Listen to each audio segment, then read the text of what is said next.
Hello friends, welcome to the channel. Bob here, and welcome to a video, an Embers Adrift video. It's that time of the year again where I'm going through all my MMOs and trying to clear them off and concentrate on one or two.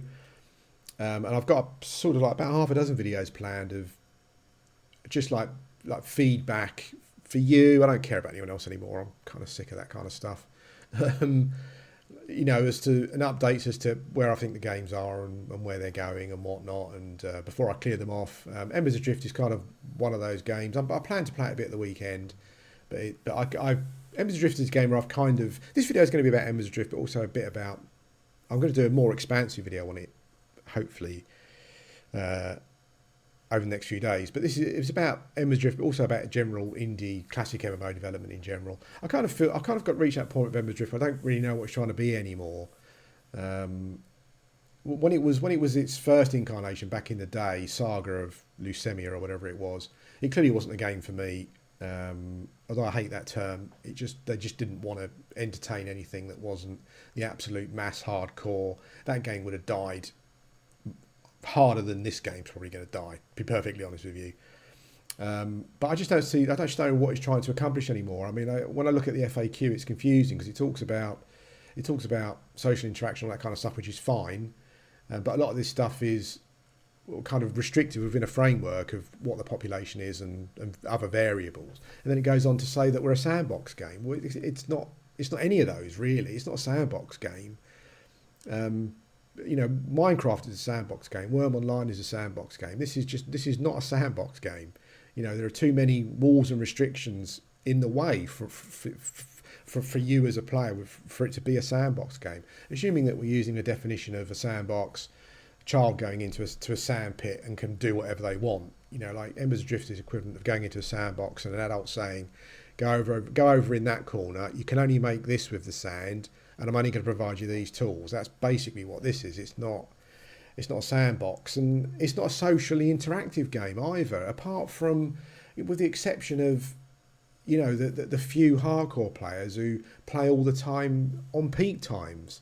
There's just not enough players, and people use the tired excuse of it being in beta, but that's not the reason that people are not playing it. The reason that people are not playing it is, one is the cost and the subscription. That's something that a lot of you have told me have put you off. But it's more than that, because if I log into, for example, Project Gorgon now, which is another game that has a cost but it's cheaper, they're going to have like a subscription if you want to buy into it. And it's also still in development. It hasn't had a proper release yet. And there's going to be, like for me when I'm playing, there's going to be maybe 4 or 5 times more players on. So it's not just to do with the cost, although it is a factor. And from what I'm finding personally, and from what you people have, from what you guys have told me, is that it just looks like a game that is trying to like many of these MMOs, and they all seem to be failing in my opinion miserably.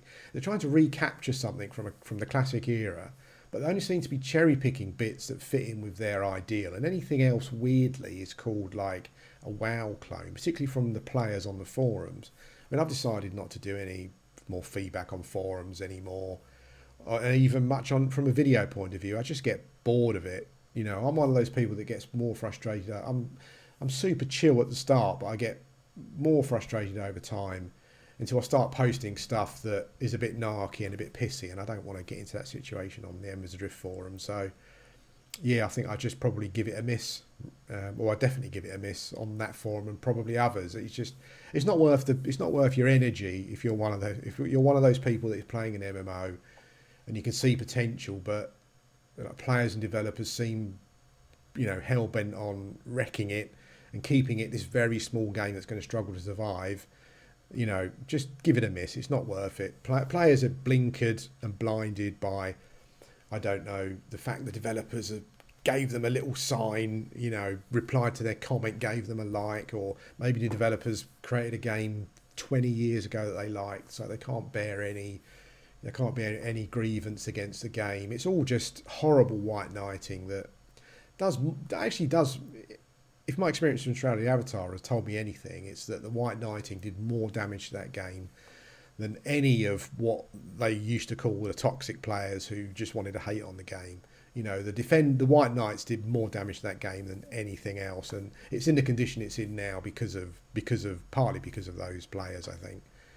And I think Embers Adrift is going another way, and I think it is to do with this. I think it is to do with this conveniently picking out stuff from classic MMOs and calling yourself a classic MMO, but conveniently, like unremembering all of the conveniences and quality of life stuff that those games had in it. You know, those games, and when you mention anything on the forums about these mechanics, you get called. You just want the game to be like every other MMO or a WoW clone. I'm not going to go. There's a whole list of them that I could list off, like fast travel, teleportation, skipping content by invisibility and various other abilities and spells. Loads of them, like trivializing death penalties and corpse runs and all that kind of stuff. Even teleportation for melee and tank characters to get out of a dungeon. Like, these games had all of that because they understood that we're going to create these systems, and there's a time investment required, a big time investment for the players. We understand that that's going to be difficult, but that's what it is. But what we're going to do is we're going to give you options in the form of player abilities, player toolboxes, potions, procs and abilities on armor. If you're a warrior, we're not just going to leave you to wearing armor and carrying a sword. You're going to have all these this armor and all these swords that have got magical abilities on them to help you. We're giving you this great big hammer. So if you're a tank that gets stuck in a dungeon, and your baby starts crying, you can just get yourself out without too many issues. These games had loads of conveniences in them, and these are the things that seem to be conveniently forgotten by the players and the developers and the players who are, ardently defending these games. And I just see Embers Adrift as another one of those games. Really, it's kind of fell into that trap of taking all of the time-consuming, grindy systems from an MMO, but it just seems to be missing out a lot of the conveniences that made the games more enjoyable. I think the biggest change recently was probably to crafting. So the crafting has changed quite a lot over the last few weeks. Like, originally, there were 6 crafting and gathering skills, and one character could choose 2, which I just find a complete shambles, really. I mean, that is anti-game, that's anti-Sandbox for a start. And I'll go into that a bit in a minute. But you could pick 2. You could pick 2 from the 6, and you could create 3 characters, right? So you had to have 3 alts if you wanted to do everything. Just absurd. I don't know why. Then they allowed you to learn a 3rd one, which was a move in the right direction. I thought, this is good. They're listening to what some of the players are playing. Probably the majority, really. I mean, who wants to faff around with 3 or 4 alts? So you only needed a couple of characters to cover your crafting and stuff. The reason I'm saying one account or one character covering all the crafting and gathering is just a population. I don't think this game can have a population available to support players who are going to require resources when they need them to do their crafting. I don't think it's viable. And looking at the numbers, doesn't seem nowhere near viable. This game has got people, as I said, people talk about it being in beta, and that's an excuse. But this game has got 4 or 5 times less players playing than Project Gorgon. When I'm playing anyway, off peak times, it's currently got, I would say, 20 times less players playing it than P99 at the same time. This game is not going to have many players, and you need to try and maximise the ones you've got and keep players on board as much as you can, not by breaking your vision, but just by making some compromises that make sense. So you only require 2 characters. And what they did recently, they changed it so that there were 11 gathering and crafting skills. So that meant that you then needed 4 characters if you wanted to. I'll come back to the reason why I'm talking about one account or one character doing everything. But you needed 4 characters. You can only create 3 characters on one account. I don't know why, which meant that you needed to have 2 accounts to cover everything if you wanted to. If you wanted to cover all the gathering and crafting stuff, you needed 2 accounts, basically. 100 to $120, $30 a month, whatever it may be. They recently then changed it again in the last patch so that there are 9 gathering and crafting skills, so you can kind of do it all on one account. So the reason I'm talking about this, and the reason I think it's important, is that social interaction in MMO isn't important for many players. I understand that. I can take it or leave it. It doesn't bother me, but I understand that for a lot of players it's quite important. But there needs to be sensible decisions made about what's realistic and what's not realistic. So if I as a player log in on off-peak times, and I don't want to muck around with 3 orcs, logging them in and out to move stuff around, which I can understand. That's just annoying. It's just an inconvenience. Am I going to be able to get the resources or the items that I need to be able to do my crafting at that moment? Potentially not. Because it doesn't feel to me at the moment as though there are going to be enough players available to supply a demand at every playtime, and every playtime should be covered. MMO shouldn't be just games for people that play prime time. You can't use the excuse that, it's not for you because you don't play at the right time. That's a terrible excuse, and it's terrible design decisions that lead to those kind of issues. So you can't have that, first of all, I don't think. But there isn't really any need to have any of these issues at all, because the reasons that they're quoting for this is that they want social interaction between players. Well, if there are not that many players around, where's the social interaction? The other thing as well is that grinding up gathering and crafting skills is very slow. So there potentially may not be a lot of resources available. First of all, because there won't be as many people gathering, because you've got to make a choice unless you want to have loads of orcs. So there won't be as many people gathering, so there'll be less resources going into the pool, partly because there aren't many players, but also the fact that the grinding up skills is quite grindy. So like me as a gatherer, whatever I gather, I'm going to keep for myself, because I know how slow it is to grind up the crafting skills, and I'm going to need those resources. So resources available within the market are going to be low.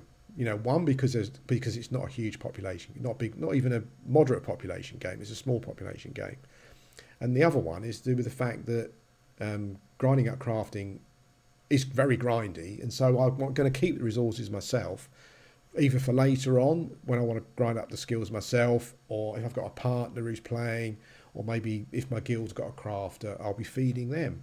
So I see a massive resource issue in this game that's got nothing to do with the fact that people can do everything, so it's spoiled. It's got nothing to do with that. Pretty much every MMO I'm looking at on my screen here that I've got installed, and there must be over a dozen, I think pretty much all allow a player to do everything, and these games have economies that work, and they have social interaction. These are excuses made by people who just stubbornly want something to be a certain way. It's like toys out of the pram. I want it to be my way, and I'm kind of sick of it, really. That's why this video is pretty negative, I guess, or I'm being a bit freer with my words, maybe. I'm seeing it in too many MMOs. I've seen too many MMOs become dead corpses because players and developers are just not thinking about things longer term. And unfortunately as well, I feel a bit sorry for the developers, as I said before, because you're kind of listening to the same players over and over again. Like for Embers Adrift, when I go on the forums, when I go on Discord, it's the same players saying the same stuff. Occasionally you get someone who will come in and they'll kind of question things and maybe come up with some different ideas, but they kind of pretty quickly get shut down by, you usually want it to be a WoW clone or like any other MMO, or that's not what the developers want. And so you just think, well, fair enough, then I'll take my 50 quid and I'll go somewhere else. It's so frustrating to see this, because people hate on Shroud of the Avatar, but I think that Shroud of the Avatar had loads of potential, to be honest with you.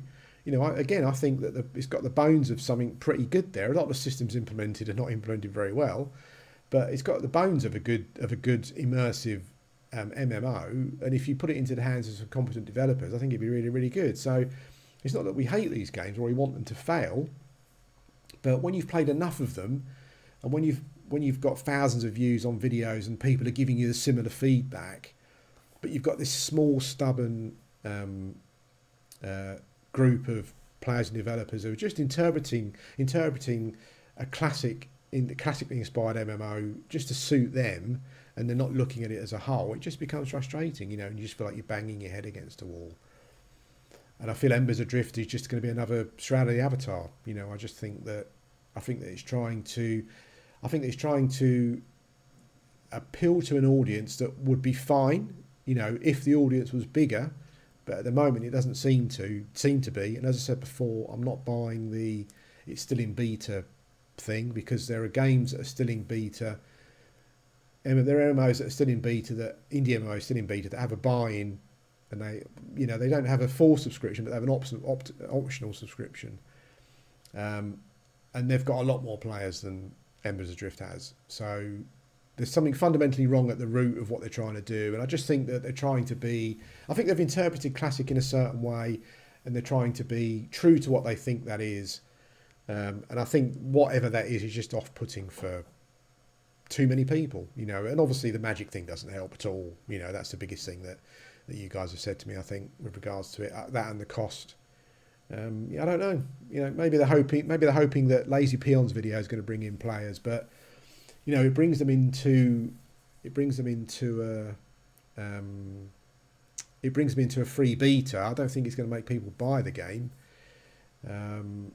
I just think it's a game that has got, as I said before, it's got good bones, but all the meat and the fur that should be surrounding it are just not there, or it's implemented in a way that if it makes it feel just like a job.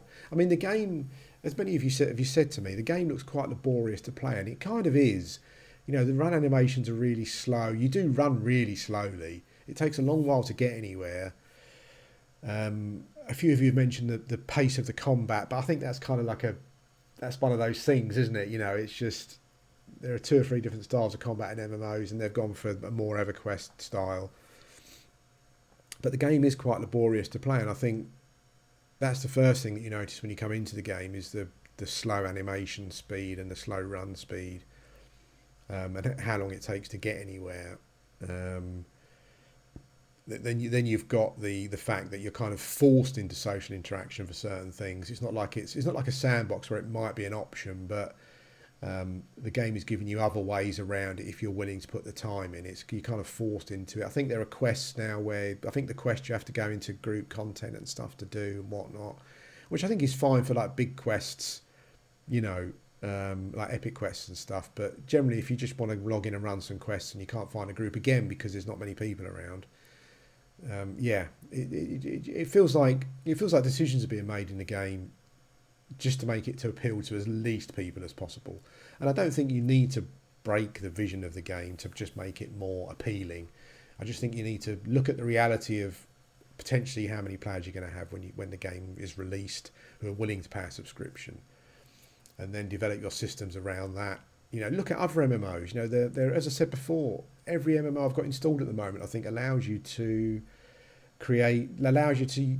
one character to do all the crafting stuff, even EverQuest. I think in EverQuest, to be fair, I think you can only take one skill above 200, but when you've got everything at 200, it doesn't matter, really. You can still do pretty much everything you wanted. I'm looking at Project Gorgon, it's the same. I think Vanguard, it's the same.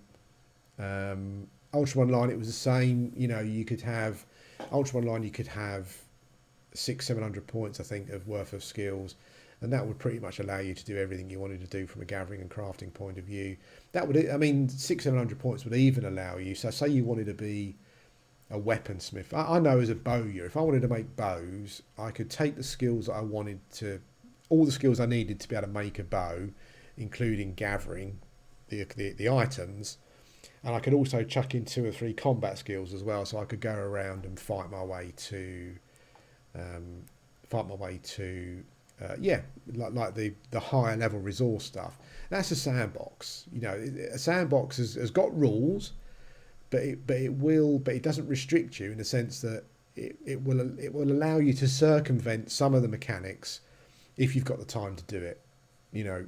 Project Gorgon does it. I can learn everything, or I can buy stuff from players.